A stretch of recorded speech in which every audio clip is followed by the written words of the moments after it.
FMCG companies expand into global markets, right? How can international supply chain remain agile despite regulatory complexity and demand unpredictability? So every country would have its own challenges, supply chain challenges. I was seeing now the ships are avoiding Red Sea, they're coming across Africa and then supplying. So it's across the world. Every morning I saw China is choking the Sea of China, and there are problems in the Japan side as well now, right? So seeing all these complexity which crop up every second day, what is your take on this?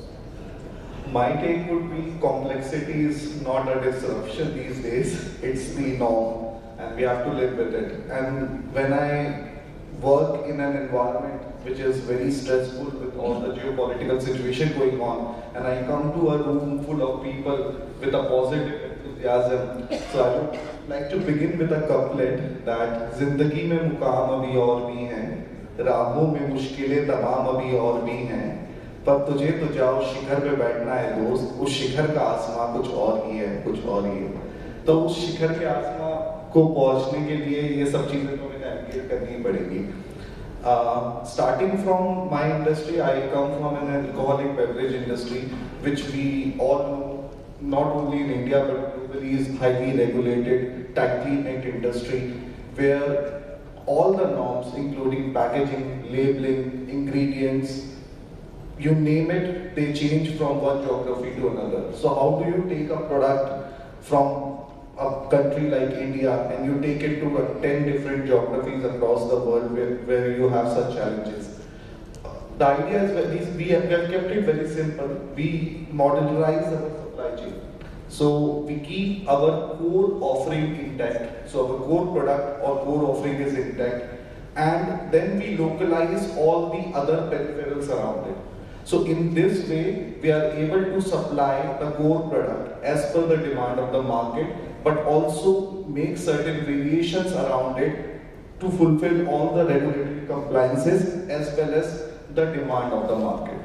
A very prime example of it is Pro Code. As we can see that in spirits, the industry is stunted for growth, and especially in developed markets, it's degrowing. But we see there is significant growth in the RTD segment, where developed markets are growing by 15%. So we take an RTD beverage like Pro Code, adapt it to different palates, as well as different legislation and regulations, and get that product across world. It's a high velocity product, high margin product, and so we replenish it quickly.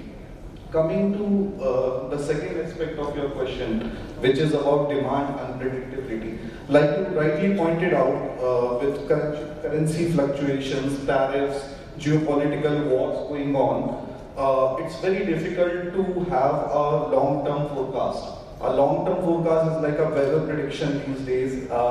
It's required, but it's not highly reliable. So we go for a shorter planning cycles and faster replenishment with high velocity products, like I just cited an example.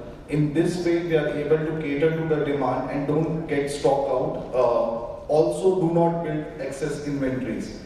Here, a very important role is of distributor.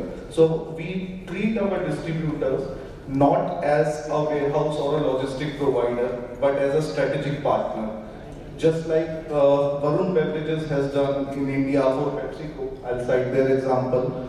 We want our distributors to act as brand owners in their respective markets and take our brand to the next level. So they give us the right market information, right demand sensors, and we plug all that information in our modules for a faster supply chain. At the same time, I'm really grateful and thankful to our manufacturing, who has been adaptable enough for that shorter replenishment cycle, which is not easier, as we all know. Lastly, I would like to say that from my early experience at Siemens, where I work in the supply chain management vertical, there are two things which are non-negotiable for Siemens. One is the visibility across the supply chain, so the integrated planning approach. You don't consider supply, production and demand in three different brackets, but you combine them together and do an integrated planning. And second is the process efficiency. So your processes should be robust enough to take care of all the eventualities which are happening in the world. So in conclusion, I would just say that you standardize your core and keep your peripherals or variables localized to cater to different market. That is the only way to work in this kind of world. Thank you. Thanks.